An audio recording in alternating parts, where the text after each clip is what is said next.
नमस्कार साथियों, मैं मनीष पुवाल आप सभी का आपके अपने चैनल में तहे दिल से स्वागत और अभिनंदन करता हूं। आज हम लोग पढ़ रहे हैं कक्षा 11 की अर्थशास्त्र का अध्याय 3 उदारीकरण, निजीकरण और वैश्वीकरण एक समीक्षा। आज हमारा उसका लेक्चर नंबर 7 और आज ये हमारा लास्ट लेक्चर है। आज हमारा जो पूरा चैप्टर है वो कंप्लीट हो जाएगा।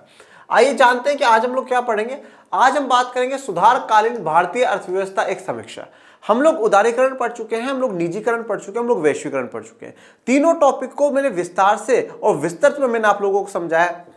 अभी जो सुधारकालीन जब समय चल रहा है, सुधारकालीन मतलब सुधार वाला जब वो दौर चल रहा है, वो समय चल रहा है, उस समय को लेकर के अब हम लोग एक समीक्षा करेंगे, एक एनालिसिस करेंगे कि हमारे जीडीपी में, हमारे देश की अर्थव्यवस्था में कितनी ग्रोथ हुई है, कितनी बढ़ोतरी हुई है, कितनी गिरावट आई है, और सभी क्षेत्रों को देखेंगे। कृषि में कितनी हुई है, उद्योगों में कितनी हुई है, बाकी जो क्षेत्र है उनमें कितनी हुई, विनिवेश हमारे पास कितना आता है, ठीक है, हम कितना किस क्षेत्र में निवेश कर रहे हैं, कृषि क्षेत्र की कैसी स्थिति हुई, वो सारी समीक्षा हम लोग करने वाले हैं। चलिए शुरू करते हैं आज के लेक्चर को। देखिए, भारतीय अर्थव्यवस्था, जब भी हम लोग बात अर्थव्यवस्था की करते हैं तो अर्थव्यवस्था में जो हमारे तीनों क्षेत्र हैं, प्राथमिक, द्वितीयक और तृतीयक। प्राथमिक में कृषि आ जाता है, द्वितीयक में उद्योग आ जाता है, तृतीयक में सेवा क्षेत्र आ जाते हैं। इन तीनों क्षेत्रों को जब मिलाकर के हम लोग बात करते हैं तो अर्थव्यवस्था की बात आती है। और इन तीनों क्षेत्रों में जो उत्पादन होता है, इन तीनों क्षेत्रों में मैं क्या कहा, उत्पादन जो होता है, प्रोडक्शन जो होगा, उस टोटल प्रोडक्शन का जब हम लोग मार्केट प्राइस निकालते हैं, मार्केट प्राइस की हम लोग बात करते हैं, बाजार मूल्य की हम लोग बात करते हैं, उस बाजार मूल्य पे, जिस बाजार मूल्य पे बेचा जा रहा है और एक देश की सीमाओं के अंदर बेचा जा रहा है, उसको हम लोग क्या कहते हैं, जीडीपी कहते हैं।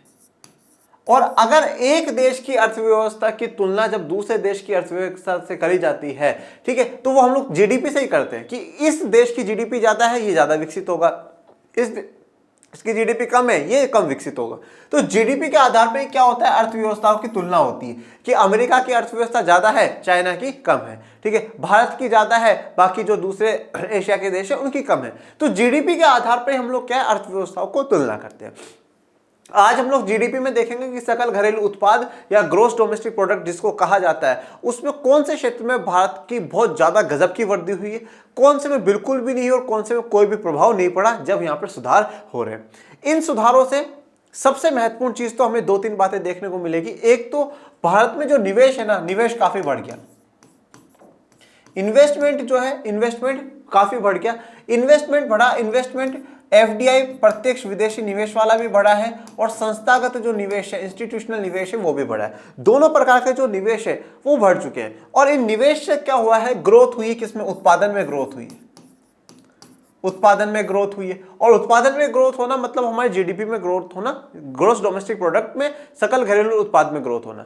परंतु सिर्फ और सिर्फ ये सकारात्मक प्रभाव ही नहीं है, पॉजिटिव इंपैक्ट ही नहीं है, कुछ नेगेटिव इंपैक्ट भी हमारी अर्थव्यवस्था पर हुए हैं इन सुधारों के कारण, इन आर्थिक सुधारों के कारण कुछ नेगेटिव इंपैक्ट भी हम लोगों को देखने को मिले। आइए जानते हैं कि अच्छे इंपैक्ट कौन से थे और नेगेटिव इंपैक्ट कौन से थे, सबकी चर्चा करते हैं विस्तार से और विस्तृत में।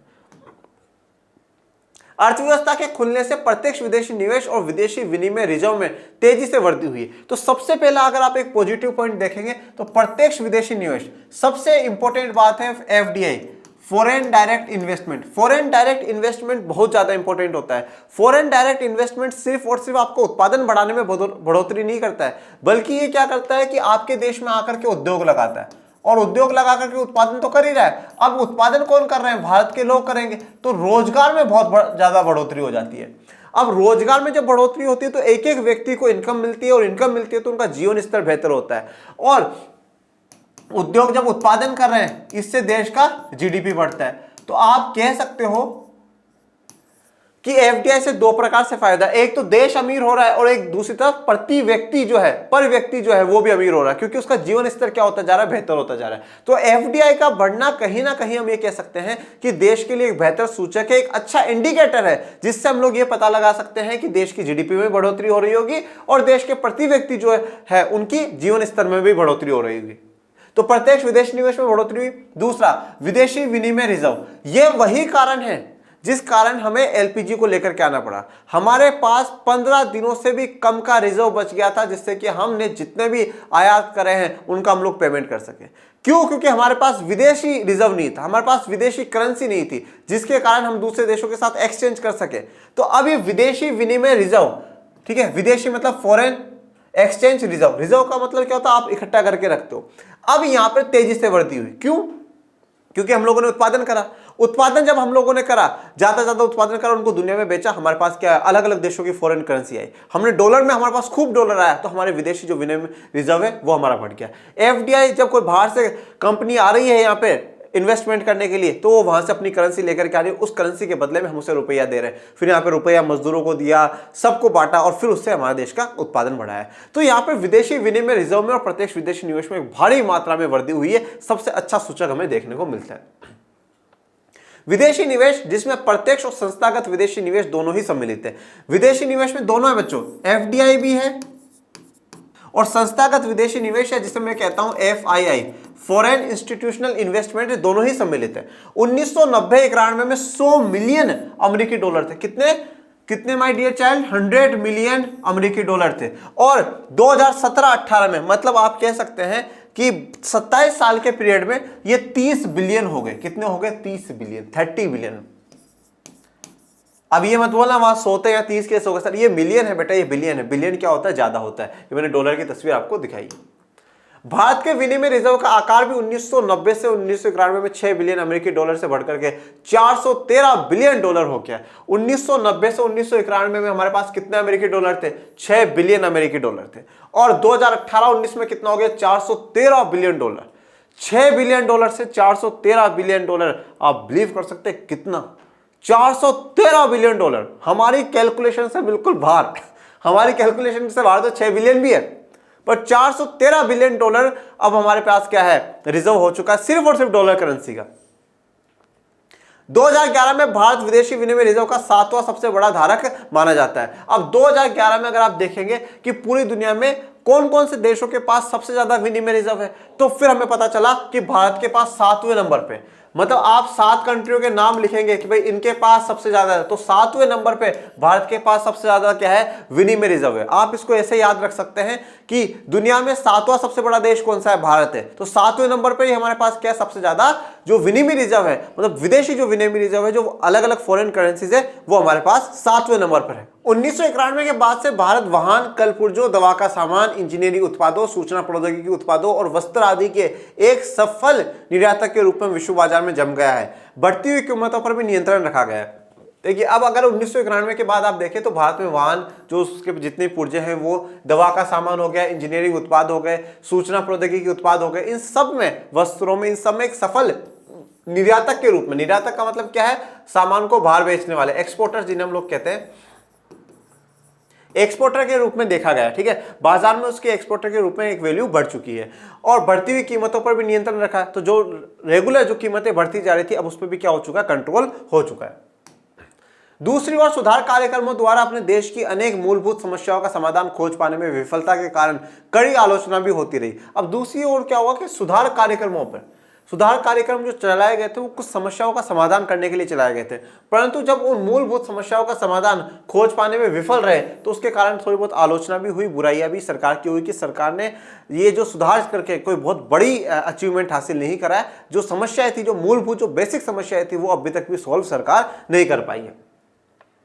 ये समस्या विशेषकर रोजगार सृजन की है कि सरकार रोजगार सृजन नहीं कर पाई, कृषि उद्योग को ज्यादा विकसित नहीं कर पाए, आधारभूत जो सुविधाओं का विकास। आधारभूत सुविधाओं में क्या आता है बच्चों? आधारभूत सुविधाओं में आ जाती है सड़क, बिजली, सिंचाई, इनकी जो व्यवस्था है, ये आधारभूत सुविधाओं में आ जाती है। आधारभूत का मतलब होता है जो बेसिक हो, जो बेसिक हो मतलब वो जरूरी है, आपको आधार है, वो किसी भी चीज का है, वो आधार है। उनका विकास और राजकोषीय प्रबंधन से जुड़ी, मतलब जो मूलभूत जो समस्या है, उनका समाधान खोज पाने में विफल रही। और वो मूलभूत समस्या कौन सी? रोजगार का सृजन करना, ज्यादा रोजगार क्रिएट करना, कृषि और उद्योग का विकास करना, आधारभूत सुविधाओं का विकास करना, जो कि सरकार नहीं कर पाई, और राजकोषीय प्रबंधन। राजकोषीय प्रबंधन का मतलब क्या हो गया? फिस्कल मैनेजमेंट करना, जो कि नहीं कर पाई सरकार। मतलब अपना मैनेजमेंट जो बना करके रखना चाहिए था, इतना खर्च करना है और इतना हमें यहाँ से मिलेगा, वो सरकार मेंटेन करके नहीं रख पाती।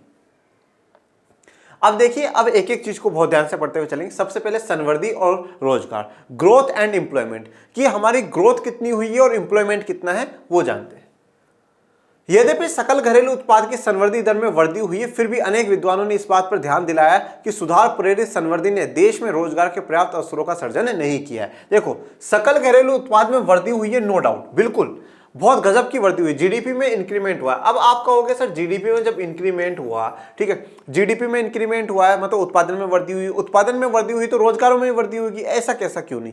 देखिए एक्चुअल में जो उत्पादों में जो जीडीपी में वृद्धि हुई है ना, मेनली वो तीसरे सेक्टर के कारण हुई है, टर्सरी सेक्टर के कारण, सेवा क्षेत्र के कारण। सेवा क्षेत्र रोजगार ज्यादा प्रोवाइड नहीं देता है, सेवा क्षेत्र ज्यादा, जैसे आज मैं एक टीचर हूं, एक टीचर बहुत है ना, इतने ज्यादा रोजगार आपको उपलब्ध नहीं करा पाएगा। पर जब कहीं पर उद्योग लग रहा है, कृषि के क्षेत्र में काफी रोजगार है, रोजगार उत्पन्न करने वाला सबसे ज्यादा कृषि क्षेत्र ही रहेगा। परंतु डे बाय डे कृषि का जो अंश है सकल घरेलू उत्पाद में, भारत के सकल घरेलू उत्पाद में, वो क्या है, गिरता जाएगा, डाउन आता जाएगा। इसीलिए जो विद्वान है वो कह रहे हैं कि सकल घरेलू उत्पाद में जीडीपी में इंक्रीमेंट हुआ है, नो डाउट, परंतु रोजगार पर्याप्त सर्जित सरकार नहीं कर पाए। रोजगार जितने सरकार को देने चाहिए थे उतने रोजगारों के अवसर सरकार नहीं बना पाई।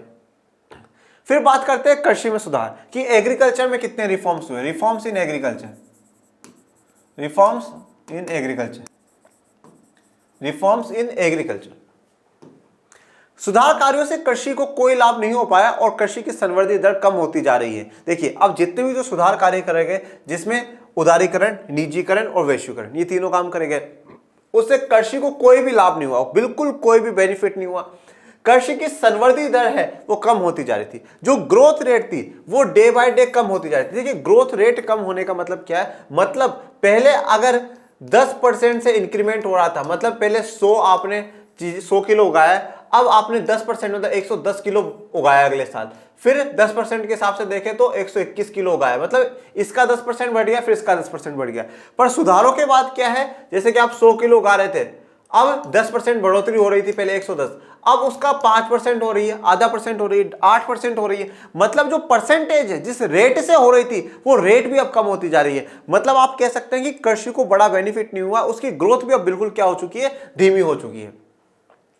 1991 के बाद से सुधार अवधि में कृषि क्षेत्र में सार्वजनिक व्यय, विशेषकर आधारिक संरचना अर्थात सिंचाई, बिजली, सड़क निर्माण, बाजार संपर्कों और शोध प्रसार आदि पर व्यय में काफी कमी आई है। ध्यान रहे कि हरित क्रांति में इसकी महत्वपूर्ण भूमिका रही थी। साथ ही उर्वरक साहित्य की आंशिक समाप्ति ने भी उत्पादन लागतों को बढ़ा दिया है। अब देखिए 1991 के बाद सुधार अवधि जब रही, कृषि क्षेत्र में सार्वजनिक व्यय, जो सार्वजनिक व्यय का मतलब क्या है, जो सरकार खर्चा करती थी, सरकार जो खर्चा करी विशेष करके आधारिक संरचना पे, आधारिक संरचना जैसे कि सिंचाई पे सरकार पैसा खर्चा कर रही है, बिजली पे सरकार पैसा खर्च कर रही है, सड़क निर्माण पे पैसा खर्च कर रही है, बाजार के संपर्कों में किसानों को जोड़ने का जो काम कर रही है उस पर पैसा खर्च कर रही है, शोध प्रसार कि हम किस प्रकार से, शोध मतलब रिसर्च करना, किस प्रकार से हम एग्रीकल्चर का प्रोडक्शन बढ़ा सकते हैं, उसमें क्या है, काफी कमी आई। अब ध्यान दीजिएगा, सरकार ने जो जो चीजें ज्यादा से ज्यादा एग्रीकल्चर को ग्रोथ दे सकती थी, उसमें वृद्धि कर सकती थी, उसका विकास कर सकती थी, अब उसमें लगातार क्या आ गई, कमी आ गई।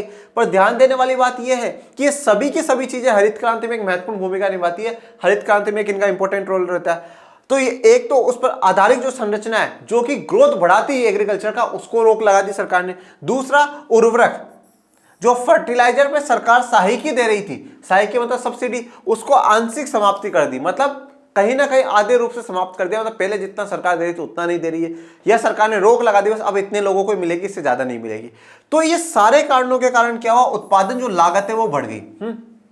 उत्पादन लागत जब बढ़ गई तो अब उत्पादन लागत बढ़ने से क्या हुआ कि जो हमारा उत्पादन है वो कम हो गया, उत्पादन हमारा कम हो गया, क्योंकि ज्यादा से ज्यादा जो लागत है वो गरीब किसान, मध्य जो किसान है वो नहीं उठा पा रहे थे, तो उन्होंने क्या कर दिया, उत्पादन को कर दिया बंद। तो यहाँ पर कृषि की संवर्धी दर कम हुई और कृषि को कोई बड़ा लाभ सुधारों से नहीं हुआ है। इसका छोटे और सीमांत किसान को गंभीर प्रभाव पड़ा है। इसके साथ ही कृषि उत्पादों पर आयात शुल्क में कटौती। अब आपसे पूछ लिया जाए कि सुधारों के बाद कृषि में गिरावट क्यों, क्या क्या कारण रहे, तो पहला कारण तो आप क्या बताएंगे, आप कहेंगे कि आधारिक संरचना पर सरकारी व्यय में गिरावट, आधारिक संरचना जितनी भी उसमें सरकारी व्यय पे गिरावट कर दी, इसके कारण। दूसरा उर्वरक सहायकी की आंशिक समाप्ति, 2, और उसके बाद आ जाइए तीसरे पे। तीसरा कृषि उत्पादों पर आयात शुल्क में कटौती। अब जितने भी जो कृषि के सामान है, पहले जब भारत में आ रहे थे तो सरकार क्या है, उन पर टैक्स लगा देती थी, ज्यादा टैक्स लगा देती थी, तो वो महंगे हो जाते थे, वो वापस चले जाते थे। तो इंडिया के जितने भी किसान हैं उन किसानों का सामान बिक जाया करता था। पर सरकार ने अब उदारीकरण के तहत आयात शुल्क में क्या कर दी, कटौती कर दी। आयात शुल्क में जब कटौती कर दी तो अब आराम से बाहर से जो सामान है वो आ रहा है और भारत के किसानों का सामान लोग नहीं खरीद रहे हैं। कम न्यूनतम समर्थन मूल्य, ठीक है। न्यूनतम समर्थन मूल्य, ठीक है, न्यूनतम समर्थन मूल्य, एक न्यूनतम समर्थन मूल्य सरकार घोषित करती है कि भैया इतना समर्थन मूल्य, इतने पर आपको किसानों से खरीदना पड़ेगा, और कोई नहीं खरीदेगा तो हम उस पर खरीद लेंगे, ठीक है। जिसे हम लोग मिनिमम जो सपोर्टिंग प्राइस है, एमएसपी जो कह रहे हैं, मिनिमम सपोर्टिंग जो प्राइस है वो भी सरकार ने कम कर दी। मतलब अब सरकार किसानों को जो बेनिफिट्स पहले दे रही थी वो बेनिफिट्स बिल्कुल कम कर दिए। इन पदार्थों के आयात पर परिमाणात्मक प्रतिबंध हटाए जाने के कारण इस क्षेत्र की नीतियों में कई परिवर्तन हुए। अब जितने भी कृषि क्षेत्र के जो पदार्थ हैं उनके आयात पे जो भी प्रतिबंध सरकार ने लगा रखे थे, ठीक है, जितने भी जो रेस्ट्रिक्शंस, जितनी भी रोक सरकार ने लगा रखी थी, और वो उदारीकरण के तहत उनको हटा दिया। अब उन रोक को जब सरकार ने हटा दिया तो इस क्षेत्र की नीतियों में काफी बड़ा परिवर्तन आया। मतलब मुख्यतः क्या है कि जितना सपोर्ट सरकार पहले भारत के किसानों को कर रही थी, एग्रीकल्चर प्रोडक्शन को बढ़ाने के लिए सरकार कर रही थी, वो प्रोडक्शन की रोक अब लग चुकी है, क्योंकि बाहर से किसानों का सामान आ रहा है, उससे कॉम्पीट हमारे देश के किसान नहीं कर पा रहे हैं। सहायकी जो सपोर्ट सरकारें दे रही थी वो सरकार ने सपोर्ट देना भी कम कर दिया।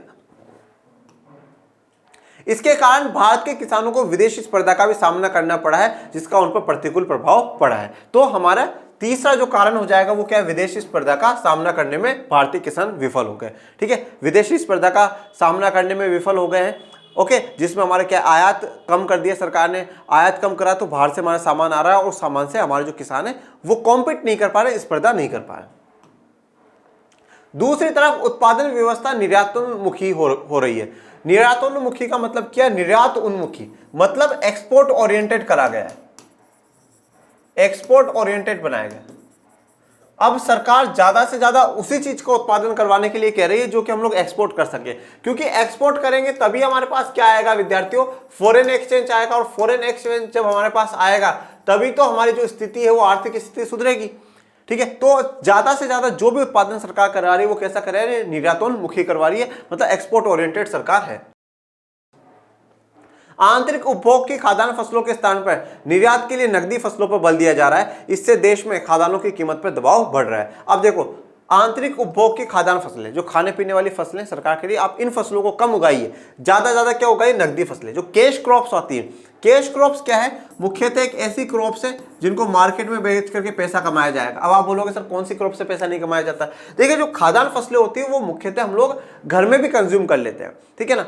पर ये जो कैश क्रॉप्स है वो मुख्यतः क्या उद्योगों में काम आएंगी, वो उद्योगों में एक कच्चे माल के रूप में काम आएगी। जैसे कि शुगर केन, गन्ना जो है, अब गन्ने से शक्कर बनेगी, कपास है तो कपास से टी शर्ट शर्ट्स ये बनेंगी। तो जो उद्योगों में काम आए ऐसी फसलों पे ज्यादा क्या करा जा रहा है, बल दिया जा रहा है कि वो उगाई जाए और हम उनको क्या कर सके, बाहर भेज सके, क्योंकि हम एक्सपोर्ट ओरिएंटेड हो रहे हैं। अब बात करते हैं उद्योगों में सुधार कि उद्योगों में कितना सुधार है। औद्योगिक संवर्धन की दर में भी कुछ शिथिलता आई है। शिथिलता का मतलब है स्लो डाउन, मतलब आप कह सकते हो कि थोड़ा सा जो स्पीड है वो डाउन ही हुई है। मतलब हम ये कह सकते हैं कि अगर एलपीजी के बाद अगर सबसे बड़ा बेनिफिट कोई से सेक्टर को हुआ तो वो सेवा क्षेत्र को हुआ है। कृषि को तो बिल्कुल भी नहीं हुआ, उद्योगों को भी कोई बहुत बड़ा बेनिफिट नहीं हुआ है, औद्योगिक उत्पादनों की गिरती हुई मांग के कारण, ठीक है। और ये जो स्लो डाउन आया वो क्यों आया है, क्योंकि जो औद्योगिक उत्पाद है, जो औद्योगिक इंडस्ट्रियल जो प्रोडक्ट्स है उनकी मांग गिरते गई। वो मांग क्यों गिरी वो जानेंगे, जैसे मैंने आपको यहाँ पर उद्योग की तस्वीर दिखाई है। मांग में गिरावट के कई कारण है, जैसे सस्ते आयात आधारित संरचना में अपर्याप्त निवेश। अब सस्ता आयात, अब आसानी से क्या सस्ता आयात हो जाता था तो भारत के जो उद्योग है उनके सामान खरीदे नहीं जाते थे। जैसे आज हमारे पास चाइना का सामान सस्ते में आता तो हम इंडिया का सामान नहीं खरीदते। आधारित संरचना में अपर्याप्त निवेश, आधारित जो संरचना, आधारित संरचना मतलब जो बेसिक इंफ्रास्ट्रक्चर, सड़कें हो गई, बिजली हो गई, पानी हो गया, उनमें अपर्याप्त निवेश हुआ। इतना निवेश नहीं हुआ जितना कि निवेश करना चाहिए था, तो उससे भी उद्योगों में ज्यादा बढ़ोतरी या संवर्धि नहीं हुई। वैश्वीकरण की व्यवस्था में विकासशील देश अपनी अर्थव्यवस्था को विकसित देशों की व्यवस्था और पूंजी प्रवाह को प्राप्त करने के लिए खोल देने को बाध्य हुए थे तथा उन्होंने अपने उद्योगों का आयातित वस्तु से प्रतिस्पर्धा का खतरा मोल ले लिया। अब देखिए वैश्वीकरण में क्या हुआ है कि वैश्वीकरण जो आया है, जो ग्लोबलाइजेशन आया ना, उस ग्लोबलाइजेशन दो चीजों के कारण आया, लिबरलाइजेशन और प्राइवेटाइजेशन। इस लिबरलाइजेशन, इस उदारीकरण से क्या है, वैश्विक जितनी भी विकासशील देश है उन्होंने सबने क्या करा, अपने मार्केट खोल दिए। सबने अपने मार्केट खोल दिए, और सबने अपने मार्केट खोलने का मतलब क्या है कि प्रतिस्पर्धा का खतरा मोल ले लिया। जो बाहर का जो कंपटीशन है उस कंपटीशन का खतरा मोल ले लिया, क्योंकि बाहर से वो कंपनियां आएंगी और कॉम्पीट करेंगी, और वो कॉम्पीट जब करेंगी तो यहाँ के जो अंदर की जो छोटी छोटी कंपनियां वो क्या हो जाएंगी, बिल्कुल तबाह हो जाएंगी, चाहे वो इंडस्ट्रीज की हो चाहे वो एग्रीकल्चर सेक्टर की हो। सस्ते आयातों ने घरेलू वस्तुओं की मांग को प्रतिस्थापित कर दिया, और जो सस्ते आयात, जो बाहर से सस्ता सामान आ रहा था, उसने घरेलू वस्तुओं की जो मांग है उनको क्या कर दिया, प्रतिस्थापित कर दिया। मतलब जहां पे लोग पहले घरेलू वस्तुएं खरीदते थे, ठीक है, जो घर यहाँ पे भारत में जो उद्योग लगे हुए हैं उनसे बनी हुई वस्तुएं खरीदते थे, अब जब बाहर से वो सस्ते आयात आ रहे हैं तो वो सस्ते आयातों की वस्तुएं खरीद रहे हैं, क्योंकि वो सस्ता भी है, बेहतर भी है, एक बड़ी क्वांटिटी में ज्यादा मात्रा में भी आ रहा है, तो लोगों की जो इच्छा है, जो लोगों की डिजायर्स हैं, जो लोगों की जरूरत है वो भी पूरी कर पा रहे हैं। निवेश में कटौती के कारण बिजली सहित आधारिक संरचनाओं की पूर्ति अपर्याप्त ही बनी हुई है। निवेश में कटौती के कारण, ठीक है भाई, निवेश में कटौती करना कि सरकार निवेश कम करना चाहती है, तो उसमें बिजली सहित जो आधारिक संरचना है उनकी भी पूर्ति अपर्याप्त हुई, तो जिससे क्या है, इंडस्ट्रियल सेक्टर को ज्यादा बिजली की आवश्यकता होती है, वो ज्यादा बिजली नहीं मिल पाई। जो इंडिया की इंडस्ट्रीज है उनको ज्यादा बेनिफिट नहीं मिल पाया। इसी कारण प्राय यह समझा जा रहा है कि विदेशियों के माल में बेरोक टोक आवागमन को सहज बनाकर गरीब देशों के स्थानीय उद्योगों रोजगार की संभावना के लिए वैश्वीकरण पूरी तरह से बर्बाद करने वाली परिस्थितियों की रचना कर रहा है। अब देखिए, वैश्वीकरण पे सबसे बड़ा आरोप यही लगाया जाता है। वैश्वीकरण क्या कर रहा है कि जो बड़े बड़े देश हैं, जो विकसित देश हैं, उन विकसित देशों के विदेशी जो सामान है उनको बेरोक टोक से, ठीक है, बिना किसी रोक टोक के आवागमन, मतलब जो विकासशील देश है उनमें आने जाने के लिए बना दिया जाता है, ठीक है। और इससे जो वहां के विकासशील देश, जो भी कोई देश है उसका जो विकासशील देश है, वहां की जो कंपनीज है उन कंपनी को बर्बाद करने वाली परिस्थितियों को अगर कोई तय करता है तो वो वैश्वीकरण तय करता है। वैश्वीकरण क्या कर रहा है, मतलब कि जो बड़ी बड़ी कंट्रीज है उनके सामानों को तो विकासशील देश में आ रहा है, पर ये विकासशील देशों में जब वो सामान जा रहा है तो वहां के जो उद्योग, वहां की जो इंडस्ट्रीज है ना, वो बर्बाद हो रही है, और उसको बर्बाद करने वाला कौन है, वैश्वीकरण या ग्लोबलाइजेशन है। यही नहीं, भारत जैसे गरीब देशों को अभी विकसित देशों में विद्यमान उच्च अप्रशुल्क अवरोधकों के कारण उनके बाजारों में प्रवेशों के उपयुक्त अवसर भी नहीं मिल पा रहे। अब देखिए, जैसे इंडिया है, इंडिया ने तो अपने सारे हटा दिए, कोटा प्रतिबंध जितने भी लगा रखे थे सब हटा दिए, परंतु भारत के लिए क्या विकसित देशों ने सारे प्रतिबंध हटा दिए क्या? भारत के लिए भी हटा दिए, चलो हम मान लेते हैं, परंतु और जो विकासशील देश है उनके लिए हटा दिए। बड़े बड़े कंट्रीज, अमेरिका, ऑस्ट्रेलिया, चाइना, ये लोग तो करने नहीं देते, हमें उतना सामान भेजने नहीं देते जितना कि हम लोग भेजना चाहते हैं। तो वो अभी भी जो अप्रशुल्क अवरोधक है, जैसे कि कोटा, वो कोटा जैसे लगा रखे, इससे ज्यादा सामान नहीं आएगा, रोक लगा रखी है। मतलब विकासशील देशों ने तो सारी की सारी रोक हटा दी है, पर विकसित देश अभी भी विकासशील देशों के लिए दरवाजे नहीं खोल रहे हैं, विकासशील देशों के लिए दरवाजे बंद कर करके बैठे हैं। अब मेरा सवाल है कि WTO क्या कर रहा है, फिर WTO का क्या रोल है? अगर WTO विकसित देशों को नहीं रोक पा रहा है तो फिर क्या इसकी इंपोर्टेंस रह जाएगी? यद्यपि भारत में वस्त्र परिधान आदि के व्यापार से सभी कोटा आदि के प्रतिबंध हटा दिए हैं, पर अभी भी संयुक्त राज्य अमेरिका ने भारत और चीन से इनके आयातों से अपने कोटा प्रतिबंध नहीं हटाए। तो अब भारत में वस्त्र परिधान, ठीक है, जितने वस्त्र परिधान के व्यापार से सभी से कोटा जो है भारत ने प्रतिबंध हटा दिए, परंतु जैसे संयुक्त राज्य अमेरिका हो गया, चीन, इन्होंने अभी भी अपने आयात पे कोटा प्रतिबंध नहीं हटाया। अब आ जाते हैं विनिवेश पे। विनिवेश क्या होता है? Disinvestment, disinvestment. प्रतिवर्ष सरकार सार्वजनिक उद्यमों में विनिवेश के कुछ लक्ष्य निर्धारित करती है, ठीक है। हर वर्ष सरकार इतना सोचती है कि हम इतना डिसइन्वेस्टमेंट करेंगे। डिसइन्वेस्टमेंट का मतलब क्या होता है कि सरकार कुछ जो शेयर्स है अपने सरकारी कंपनी के, वो किसको बेच दे? प्राइवेट को बेच दे।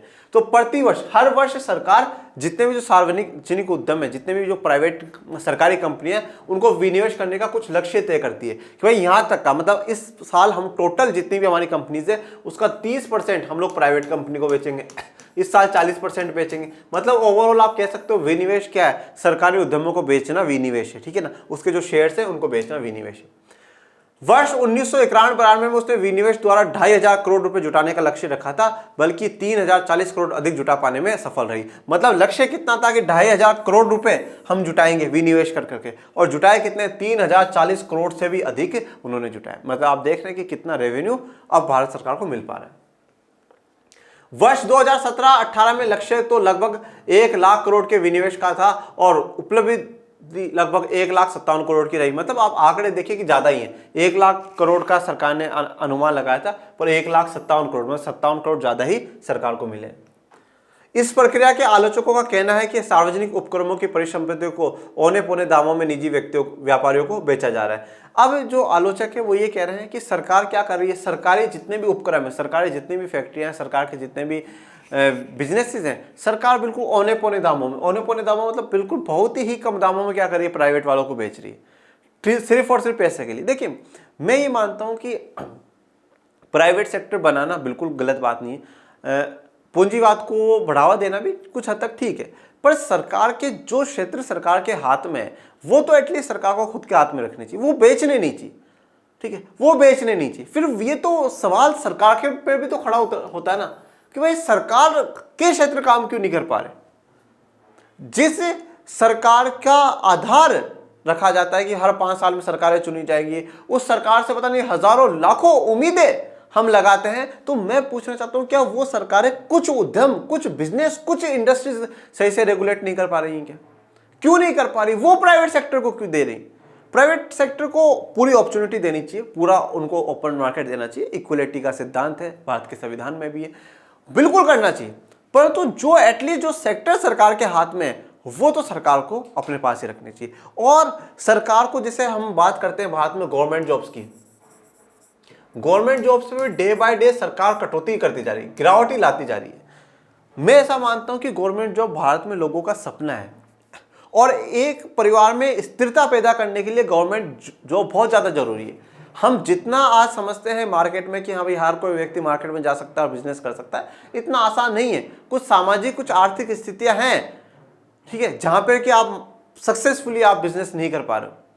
बहुत से लोग करना चाहते हैं पर कुछ सोशल इश्यूज कुछ ऐसे हैं, कुछ इकोनॉमिक इश्यूज ऐसे हैं जहां पर आप बिजनेस नहीं कर पा रहे हो। तो एटलीस्ट सरकार को ऐसा रखना चाहिए कुछ सिस्टम की, सरकार के ये 20 सेक्टर सरकार के हैं फॉर एग्जांपल मैं कह रहा हूं, और इस 20 सेक्टर में से हर साल सरकार, मान लीजिए, मैं तो एक बहुत कम रेशियो बता रहा हूं, मान लीजिए कि 20 लाख लोगों को रोजगार सरकार देगी। 20 सेक्टर है और 20 सेक्टर कभी भी कोई भी इन सेक्टर को प्राइवेट के हाथ में नहीं जाएगा और इन 20 सेक्टरों में 20 लाख रोजगार सरकार हर साल देगी। ऐसी होना चाहिए लोगों में, क्योंकि सरकार इस जॉब के प्रति एक जो नशा मैंने देखा ना, वो शायद मैंने दूसरे सेक्टर्स के प्रति नहीं देखा। और सरकार के पास भी खुद के पास कुछ जिम्मेदारियां होनी चाहिए। अगर आप सब कुछ ही आप प्राइवेट सेक्टर को सौंप देंगे तो फिर सरकार की जिम्मेदारियां क्या रह जाएंगी, ठीक है। सुधार और राजकोषीय नीतियां, ठीक है, आर्थिक सुधारों ने सामाजिक क्षेत्रों में सार्वजनिक व्यय की वृद्धि पर विशेष रूप से रोक लगा दी है। अब देखिए, जब से आर्थिक सुधार आए तो सरकारों ने जो सामाजिक क्षेत्र पे जो सरकार सार्वजनिक व्यय कर रही थी, जो सरकारें खर्चा कर रही थी, उसकी वृद्धि पर विशेष रूप से रोक लगा दी। मतलब सरकार अब ज्यादा खर्चा नहीं कर रही। इस अवधि में कर घटाकर और कर वंचना नियंत्रित कर राजस्व संग्रह बढ़ाने की नीतियों के यथोचित सकारात्मक प्रभाव भी नहीं मिल पाए हैं। देखिए, अब सरकार ने कर घटा दिया, ठीक है, और सोचा था कर वंचन अब कम हो जाएगा, ठीक है, लोग कर देने से जो बचते थे अब वो नहीं बचेंगे, कर देंगे। तो ये जो राजस्व संग्रह बढ़ाने के जो तरीके सरकार ने अपनाए थे उसमें सरकार को सकारात्मक प्रभाव नहीं मिल पाया। मतलब सरकार जितना रेवेन्यू लेना चाहती थी उतना रेवेन्यू नहीं मिला, लोगों ने फिर भी टैक्स नहीं दिया, कम कर दिया और फिर भी नहीं दिया। यही नहीं, सीमा शुल्क दरों में कटौती तो सुधार कार्यों का आवश्यक अंग है। सीमा शुल्क दरें, ठीक है, किसी एरिया में जब वो सीमा में एंटर हो रही है तो उस सीमा शुल्क की जो दर है उनमें कटौती कर दी, तो वो भी सुधार का आवश्यक अंग है, वो जरूरी था, उदारीकरण के तहत करना जरूरी था। उन दरों को बढ़ाकर अधिक राजस्व जुटाने का मार्ग बंद हो चुका है, ठीक है। अब जो उन दर है, जो सीमा दर शुल्क है, उनको कम कर दिया, ठीक है, तो अब उससे भी जो अधिक राजस्व है वो जुटाने का जो रास्ता है वो बिल्कुल बंद हो चुका था। विदेशी निवेश आकर्षित करने के लिए निवेशकों को कई प्रकार के कर प्रोत्साहन दिए गए, इससे भी कर राजस्व को बढ़ा पाने की संभावना क्षीण हो गई। अब जो विदेशी निवेश है वो जब भारत में आएंगे तो उनको कुछ तो आपको लालच देना पड़ेगा, तो सरकार उनको लालच दे रही है कि आप यहाँ पे निवेश करिए, हम आपसे कम टैक्स लेंगे, आप निवेश करिए, यहाँ पर हम आपको जमीन सस्ते में दे देंगे, आप यहाँ पे निवेश करिए, हम आपके लिए ये सुविधाएं प्रदान करेंगे। तो कर जो विदेशी निवेश को आकर्षित करने के लिए निवेशकों को क्या करा गया, कई प्रकार के कर प्रोत्साहन दिए गए कि आप कम आपसे कर लेंगे, आप यहाँ पे निवेश करते रहिए। तो उससे भी जो राजस्व को बढ़ा पाने की जो संभावना थी वो बिल्कुल ही कम हो गई। इन सबका विकास और जन कल्याण आदि पर होने वाले व्यय पर नकारात्मक प्रभाव पड़ रहा है। इन सबका जो है विकास और जन कल्याण पर नकारात्मक प्रभाव पड़ रहा है। तो इसके सकारात्मक नकारात्मक दोनों ही प्रभाव रहे हैं, ठीक है। नकारात्मक यहाँ पर देख रहे हैं। और वैसे देखिए, अब एक चीज अपन लोग देखते हैं कि अगर एलपीजी से कृषि क्षेत्र बिल्कुल बर्बाद हो गया, इंडस्ट्रियल सेक्टर अगर बिल्कुल बर्बाद हो गया और सिर्फ बढ़ोतरी सर्विस सेक्टर में ही आई है, ठीक है, और सरकार के रेवेन्यू में भी घटोतरी, कमी आई है, तो फिर आप लोग तो सवाल यही पूछोगे कि सर फिर बेनिफिट क्या है, फिर सुधारों का तो बेनिफिट है ही नहीं, सुधार तो कम कर देने से, हटा ही देनी चाहिए सरकार को, वापस पहले वाली व्यवस्था लेकर के आ जाए। परंतु आप एक बात ये ध्यान रखिएगा, इससे एलपीजी से हमारे देश की जीडीपी में गजब की वृद्धि हुई।